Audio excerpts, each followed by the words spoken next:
everyone, and welcome to the 5 Spheres of Fit podcast. In this podcast, we talk about the 5 spheres, which is a lifestyle strategy that constantly evolves with you. The 5 spheres are your physical, mental, financial, social, and educational spheres. And we want to talk about the interplay between all these spheres when it comes to life. Hi, Noel.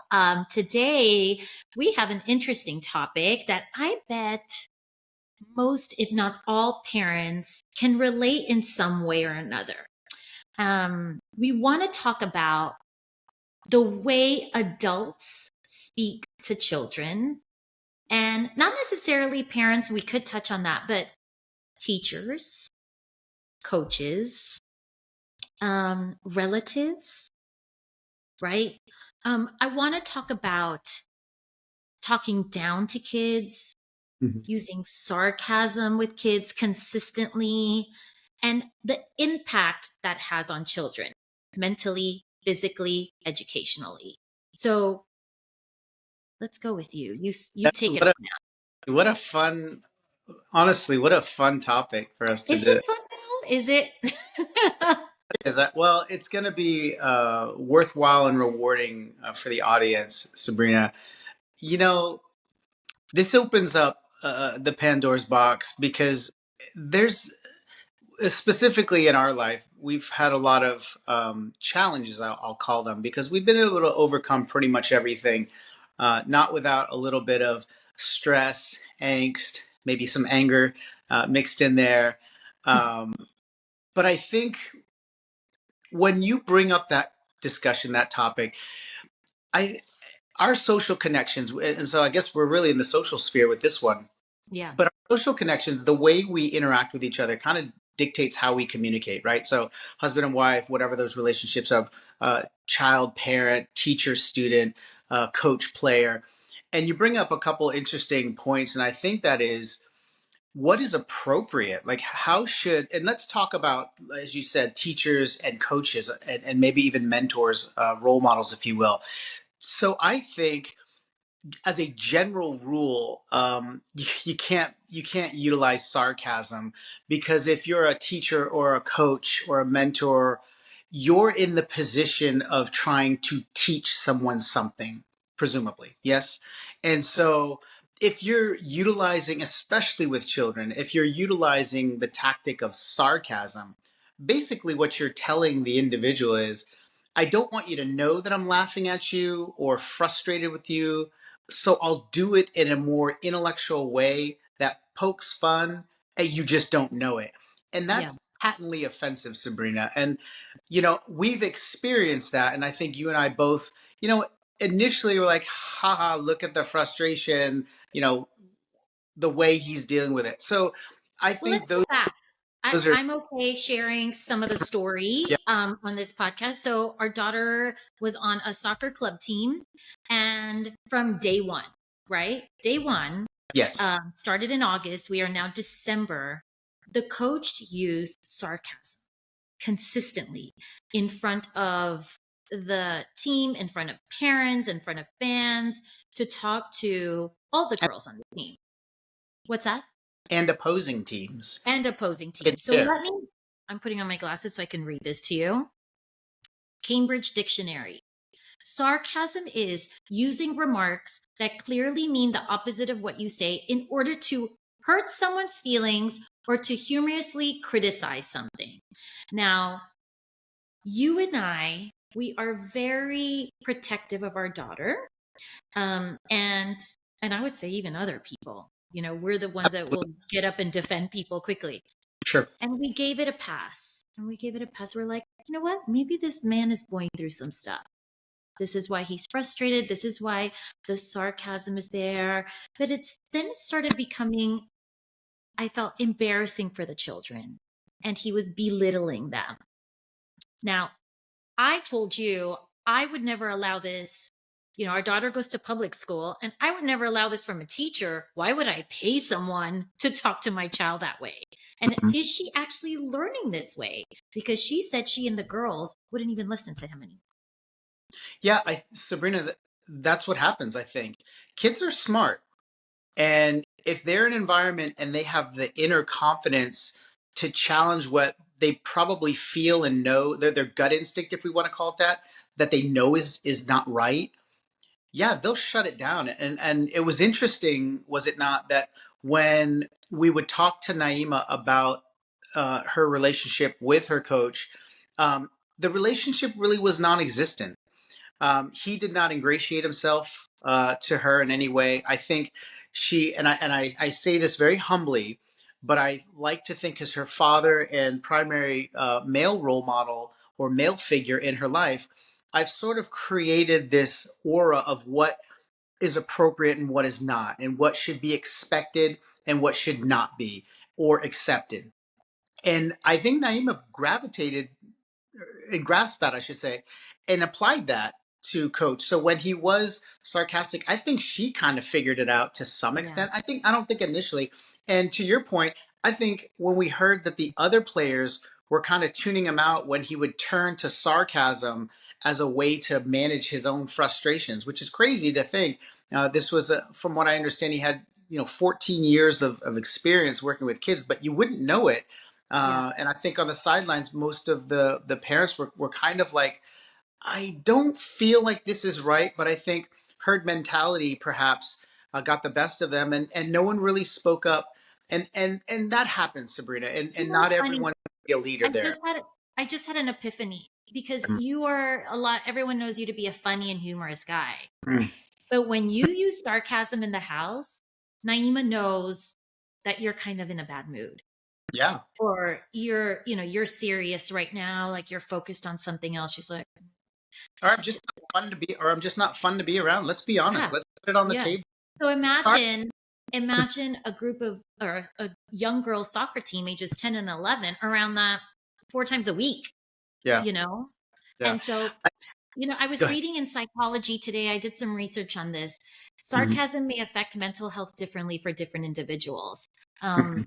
I asked Naima how she dealt with it, and she's like, I just don't pay attention to him, you Right. know? Um, That goes right back, Sabrina, to what I'm saying about the confidence. So some of the girls have Mhm. the inner confidence. Some of them we know did not, and I Yeah, think those probably, and we would want to, obviously hope that those kids are getting the assistance they need to understand what's happening. But again, Naima's confidence, I think she was able to just turn it off. And some of the yeah, other girls mentioned that, when he would go at them and just kind of say it wasn't just Sabrina. So I'm sarcastic, right? The family knows I use sarcasm, but I don't think I'm utilizing it to be vicious or mhm. malicious Or or based on someone's skills like or character. yeah, like I almost use it as a maybe moments of levity or just like Yeah, changing it up a little bit, right? yeah, But in this scenario and other scenarios that I'm aware of, when I see sarcasm utilized by an adult, it oftentimes is to try to maybe raise themselves up, maybe deal with their own frustrations, and that in this setting, Sabrina, we know that it was wrong, and I'm glad that we certainly said something. yes. There were a plethora of other problems that we know existed, but to your point, I think the same thing applies with teachers in the school. Mhm. If you're trying to reach a young mind and inspire them and truly educate them, how in the world can you use a strategy that breaks them down in a way that they don't know that they're being broken down? Yeah, I mean, exactly. it's So I intuitive. wanted to tell Yes. you how this affects the physical sphere. Obviously, your mental Yeah. and physical spheres are um, connected. So in Naima's case, it didn't affect her mental and physical sphere. It did affect her educational sphere because she's like, he's not making it fun anymore. So I was worried that he's going to take away her love of the sport and she's not going to want to Right. play anymore. But I looked up this club team after the fact. I just did like a Google search and reviews, which I should have done before. So that's a note for parents, advice for parents. Do it beforehand. And there was a Yelp review, and the review was so well written, but it was so compassionate. A man said I think it was a 10-year-old boy, would leave practice in tears and had anxiety going to practice because of the sarcasm and the belittling. Yeah. Yeah. It Now, just, I know in the past you have said, I can be soft. I'm soft and Naima. So I waited 4 months to make sure yeah. that I wasn't being soft. I just didn't.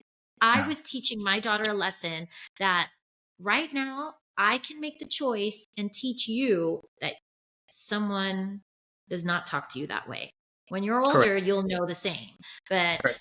And you could say too, Sabrina, he was a little tone deaf. I mean, you've got to understand that you're instructing, you're coaching 10 and 11-year-old girls as a grown man. And the optics, I thought, were awful.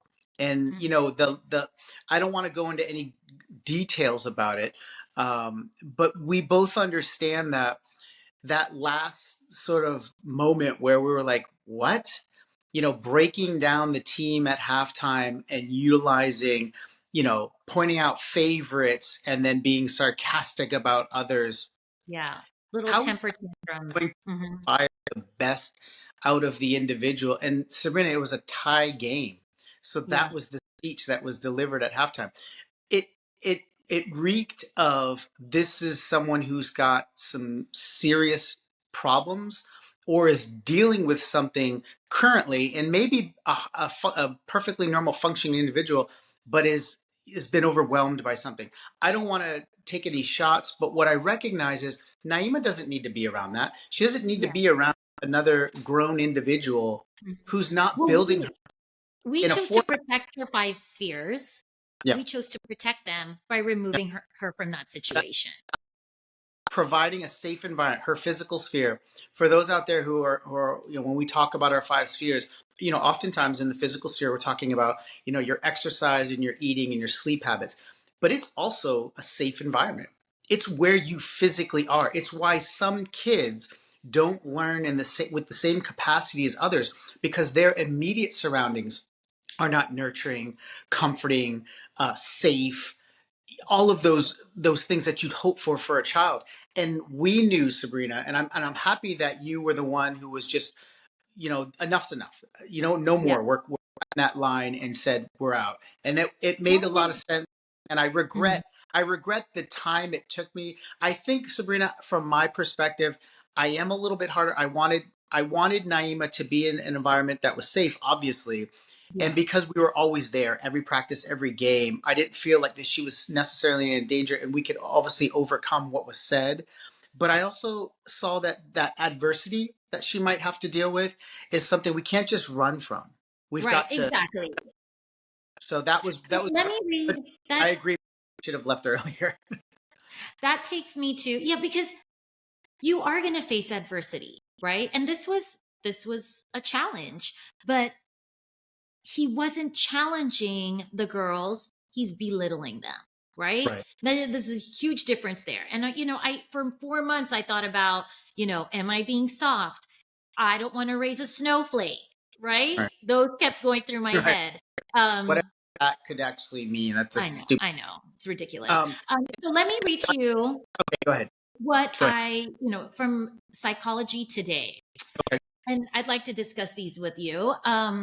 The pros of using sarcasm consistently with children. There are pros. That Psychology Today says, okay? You are helping your child learn how to engage in a clever banter with another person. Thoughts? Okay. Okay. But If you don't have thoughts, I can move on to the next one. okay. I mean, my immediate thought is, well, does that consider where they're positioned? You know, Yeah. if it's adult and child, like, I mean, that doesn't seem logical. I Um, I thought the same. I mean, sure, I but don't hearing sarcasm, banter like that from a yeah, teacher um, will help my sense of humor as I grow up. Uh, yeah. okay. The Okay, next one is, you are showing your child how to make light of some of life's challenges and stresses. Okay. okay. I I think that one, honestly, that's what I do. I think anytime I see a moment where it looks like it might bubble up into something it shouldn't, I try to throw some sarcasm in there. And sometimes, like, if I don't understand something, I'll throw sarcasm in there, Yeah. just to lighten the mood. So I mean, I'll buy that. That to me Okay. makes logical, right? Yep. Some studies have shown that sarcasm actually fosters creativity. I'm not buying that one. Well, they do say that this might be self-serving, right? But they do say that people who are sarcastic, generally speaking, are pretty intelligent people because the wit that it Yes. takes to create that. Now, I will say this, Sabrina, if used in the right place, because you don't consider someone's intellect if they're browbeating someone or making fun of someone. I mean, that's stupid. But in less in more equal environments where it's two adults and they're just kind of having fun, like the second thing that you had mentioned there about just kind of lightening the mood and that sort of thing. Yeah, I think that's fine. And but again, I think we know what's wrong and right. You know, like if you said, "Oh, this adult teacher is making fun of my kid," but they're doing it sarcastically, like no one's gonna go, "Oh, yeah, no, that sounds great. That as long as it's sarcasm, then it should be Yeah. fine." Like, They're just promoting no, creativity. yeah, yeah, they're being so creative in the way they make fun of my child. I Yeah. love, like, said no one ever. So, Yeah. Okay, here's some cons, okay? okay, Sarcasm is typically delivered indirectly and subtly, and as such is not always picked up on by children, and at the same time they may confuse children. hmm They may not know what it is that you are really getting at and what your desired outcome goal is. And I think that's a lot what the girls on the soccer team went through. We also had a friend come over recently, and she listens to our podcast, and we said, have your girls ever had an issue like this? She's like, yes. Like, they're one of the girls' dance teacher is exactly like this, and she's wondering what she should do. yeah. You gotta, if Sabrina, you mentioned, and I think it's okay. Maybe we disagree on certain techniques when we're parenting, or just maybe not necessarily the techniques, but how hard we're going to enforce something. And I know that you tend to be on the softer side when it comes to Naima, and I tend to be a little bit more, Yeah. okay, do it, do it, just get it done, do it. I don't, and I think that's okay. A mixture of that is good. She's not getting necessarily mixed messages. She may want to go to mommy more to ask for certain things because maybe daddy will be a little tougher on her. But in the scenario that you just posed, where a young girl, maybe older than 10, 11, a teenager, same thing. If they're in an environment where the sarcasm is constant and consistent, what is the end goal? You just said it. Like, what's the point then of being like that if you're trying to teach something, whether it's soccer or dance or a school setting? It makes no logical sense. So when someone reaches for that, it makes me wonder, like, what is it that you think you're getting from this? And Yeah. that, I wish that was the answer that we could have gotten. We were obviously not really permitted to engage, even at the highest levels of the club, which was astounding. Yeah. But maybe there's loyalty, amongst the deficient. But it was disappointing to see that. But you and I both can agree, I think, on this one, which is sarcasm has no place when you're trying to teach kids. No, it Fire. is. These are the No, next two no. things on the cons list, which is it's a form of passive aggressiveness by the person who's being Mhm. sarcastic. Yep. And the fourth one, if your child attempts to copy the sarcasm, it's come off as disrespectful because they are a child. So Sure. they're learning this disrespect from adults. So, all in all, it's affecting, depending on the child, their mental health, hmm their physical health, their educational health, because they don't want to be a part of that. These girls And they're still have to missing listen. out on instruction, Yeah. right? And then for me, it really was affecting my financial sphere. Yeah, yeah. Uh, to have paid for that, and it is what it is. But I think for us, It's a learning we lesson, were, and we taught our daughter a good one.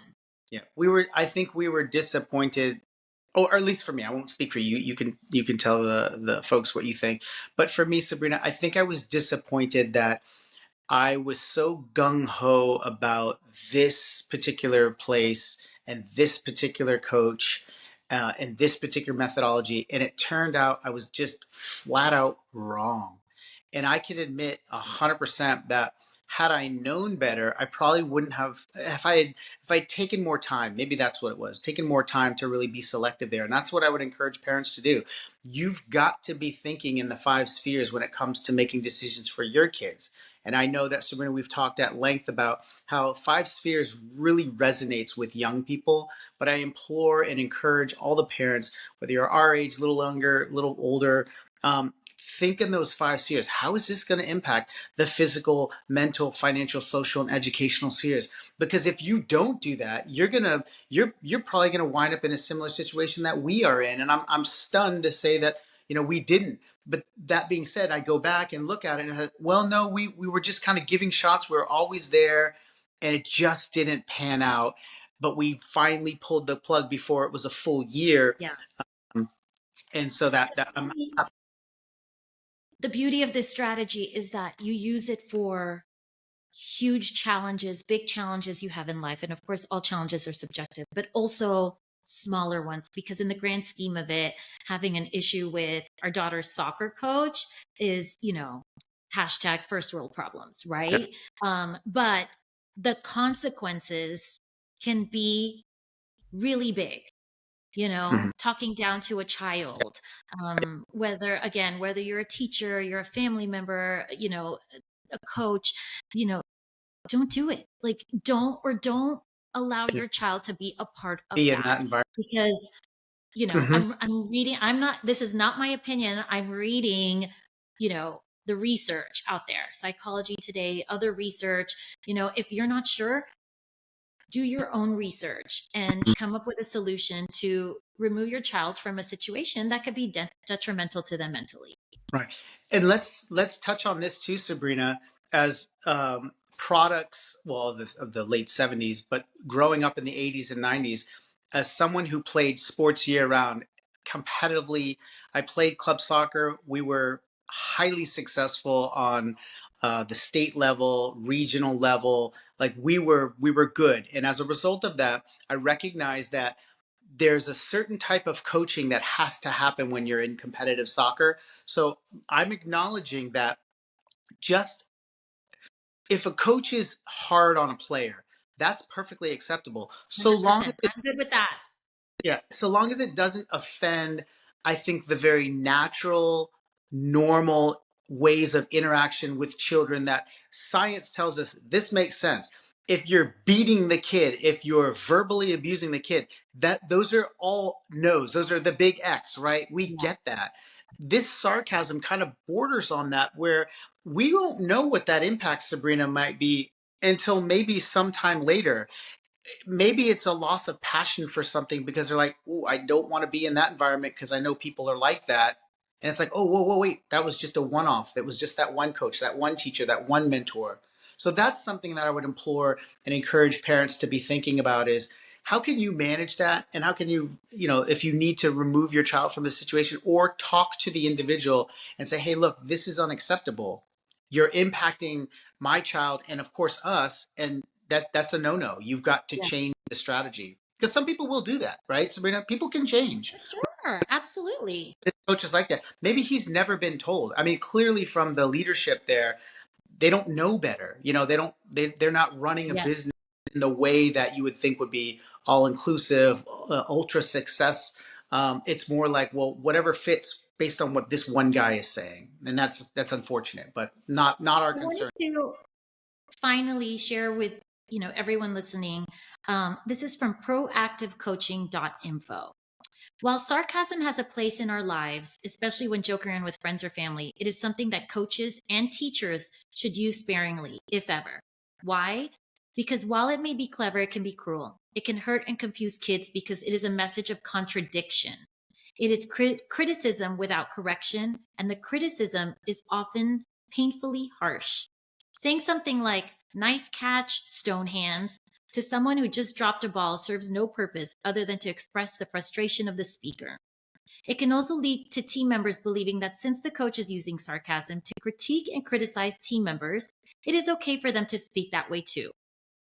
Too often, coaches who use sarcasm with a biting message don't realize that their words are hurtful to their kids, or worse, don't care that their words are hurtful. Never forget that being laughed at is one of the most painful forms of ridicule, especially for kids. And they posted this from our quote unquote Power of Your Words DVD and in-person presentation. Again, that's proactivecoaching.info. And I mean, that really resonated with me. It made me realize that I made the right decision. Because as a parent, we do question things. Right. We question ourselves, we question our decisions. And since we were one of the only parents that actually spoke up, even though we know others felt that way, just reading that gave me some security in my decision. Yeah, absolutely, Sabrina. The other thing to sort of note from that is you remember during the course of that season just passed, we noted that after all the games and tournaments, I think we played 3 tournaments and 9 league games. We missed one game. 4 The tournaments. coach, the Mhm. coach never had interaction with the coach from the other team. Yeah. When I was growing up and as I was playing lots of sports, it was normal, par for the course, that the coaches were talking before and after.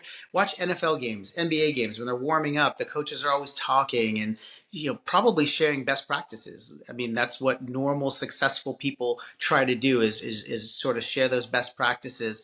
Um, but we never saw that. And I mentioned that to you, and you were like, you know what, Noel, that's so funny. Like, never the moment of after the game, walking up, hey, great game. Oh, just So what does that make that. you think? What that tells me that there's not a connection there with other people who are in the coaching profession. Yeah. This So, stuff is hard. mhm. If we're going to sit here, Sabrina, and have this conversation, let's also acknowledge how difficult it is to coach. I coached multiple teams over the past, I'd say, 4 or 5 years with Naima, and then in my past, having participated in coaching youth soccer and doing some different things, having been around that environment, it is not easy. So let's acknowledge that. And then secondly, let's also acknowledge that just because it's hard doesn't mean that you can get so frustrated that you turn at the very people you're trying to instruct and inspire and treat them with disdain or in a manner that suggests that they're not important. And I think that's the overriding message that I got from myself as on a more mature reflection about all of that unfolded, is that Naima deserved better, and there isn't an instance where I would sacrifice that, because yes, I want her to see adverse moments and get Of through course. them, but not like this. This isn't an adverse moment that's like, hey, this is a teaching. No, you say this is unacceptable behavior. Now we'll go help this individual fix it, or we'll Yeah. leave the Yeah. and we let the environment. Exactly. So, Yeah. to the parents, who are more tolerant of it, it's not any sort of knock against them, by the way. And I hope that everyone Well, watch. they know that their children's 5 spheres maybe can handle Right. it. But we would want them to know if they're not, and in all likelihood, may not be thinking in the realm of 5 spheres, Sabrina. Mhm. We know this is a relatively new That's concept. exactly right. We're opening this up and say, hey, wait, so if you were to think in this paradigm, and it really is a paradigm shift, if you think within your 5 spheres, can you arrive at the decision that this is the best environment for my child to succeed in? Some may find that the answer is still yes. I would challenge that. I don't think so, from my humble opinion, and I think you share that too. But hey, I mean, to each their own, I guess, right? Not everyone's going to follow the path, and for some people, they need things differently. And Yeah. I'm not going to suggest how other people raise their children or what they should do with them. I just know what I want to do, and what Right. what you want to do. So Well, thank you. This has been a good conversation. And like I said, I bet many parents yeah. can resonate with this. And I'd like to end it with We didn't sharing get that we didn't get angry. Yeah. And, I didn't get mad when you said I can be soft, because I know I can.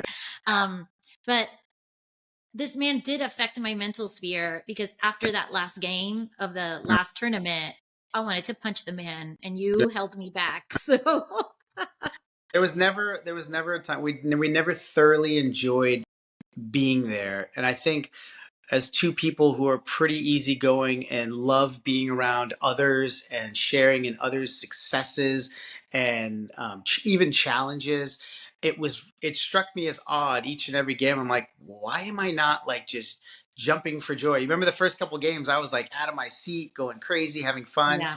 and then by the third game, it was like, this is not really the best feel, Yeah. That's um, true. at any It rate. affected us also, but But we got thank through it. you. We got through Five it. 5 years got us through it. Thank you, Noel. This was an important conversation. Thank you. It's And we hope everyone out there enjoyed it too and took a little bit of knowledge from it. So thank you, everyone.